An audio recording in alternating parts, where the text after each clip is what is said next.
Let's be honest, it's probably one of the cutest games of my whole board game collection.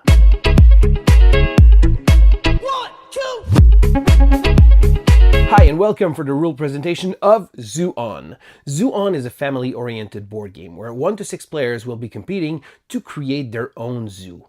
The game uses a tableau building mechanic where each player will be creating his own little zoo in front of him and trying to race the other players to have the most points. So let's see how it plays. So here's Zoo-On.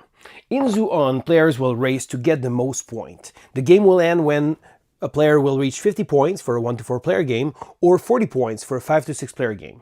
During setup, you'll create the main deck by placing all animals, food, and habitat inside that main deck. You will also place the enclosures on the side, and the players will choose one of those magnificent and really cute enemy meeples. Then, each player will draw 5 cards and put an enclosure in front of him to start his zoo. If you choose to play with the advanced mode, you will also add those boost cards to the main deck.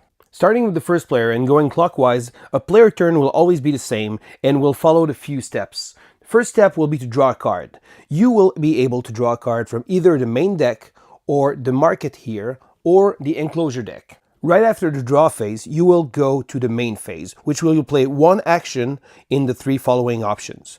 First option will be to play a card from your hand into your zoo. I will get to the zoo part a little bit later. The second option is to build. So you will take 1 card from your hand and discard it to the market on the top of one of the 3 little rows here. So once you do that, you can take 1 enclosure and place it directly into your zoo on the table.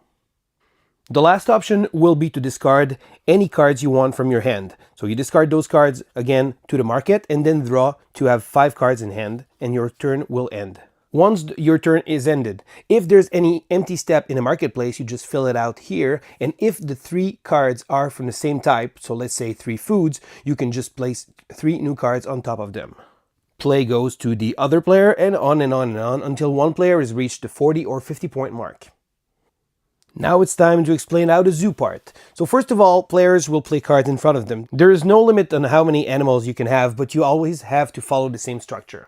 First of all, the first step will always be to have an enclosure in front of you. So once you have the enclosure, you can put one of the habitats. So there's a few options here, which you can see with the little icons. And this will be important because the animals that you'll have, you want to place into your zoo, will go into one of those 5 different habitats. Then there's also food. So there's meat and there's also plants. You will need to make sure that your animal will have the right type of food. So you have herbivores here, you can have omnivores, which will eat either meat or plants, and you also have carnivores, which will need meat. But before we get there, we will need to have the right habitat. So once during your turn, you can play a card, so you'll play your habitat here. Then let's go a little bit further down the road. So you'd be able to place, let's say, a plant, and on another turn, you can place that nice little lemming here because you're following the few options. You have an enclosure, you have the right type here, and you have the right type of food. So once you play your animal and the place here, the space is complete, you gain the points here. So let's say I get 4 points here. If your animal is either an herbivore or an omnivore, then you'll be able to place a maximum of 2 animals in the same enclosure. However, they must have each their own food. So let's say that you put an enclosure here, you have this desert here, so you have that fennec that needs to have either meat or plants, so you have meat here, and you have here the camel, which will have the right type of food.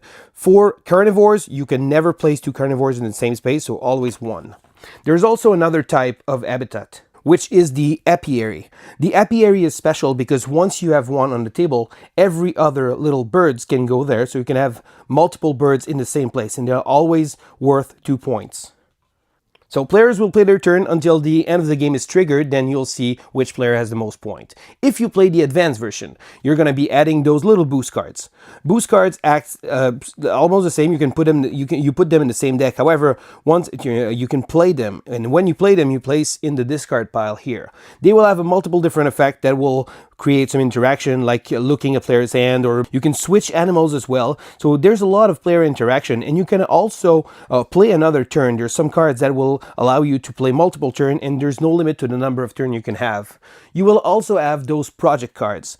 At the beginning of the game, you will pass 3 cards to each player, and each player will choose one, which will they place on the table, visible to the others, and that will trigger some endpoint bonuses. You will also place another card, which will be a common project on the player board, and at the end of the game, so once the player will reach either 40 or 50 points, then you will add the points from your projects to see who will be the player with the biggest score. If you have any questions about the boost cards, they are all in the rulebook. In addition to the advanced mode, you can also try the solo and co-op mode, where you can play in teams. And that's how we play Zoo-On. So if you're looking for a cute, light, family-friendly, and easy-to-teach board game, Zoo-On might be the game for you.